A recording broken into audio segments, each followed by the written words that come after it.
এবার প্রশ্ন হলো, অন্যের স্ত্রী কৌশলে বা প্ল্যান করে তালাক নেওয়াইয়া ও ইদ্যত পালন করাইয়া বিয়া করলে শরীয়ত সম্মত হবে কিনা।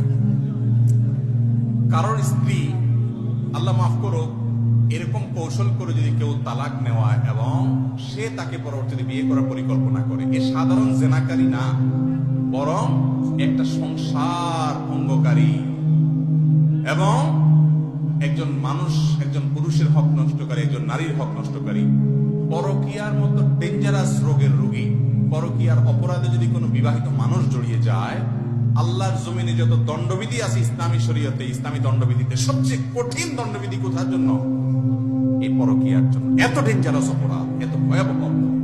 এই জন্য পরকীয়ার পথগুলো সব বন্ধ করতে হবে, এই পথ বন্ধ করতে হবে। এবং যদি কেউ এরকম অপরাধ করে, সে সাধারণ কোনো কবিরা গুনাহ করে নাই, বরং মহাপাপের মহাপাপ সে করেছে।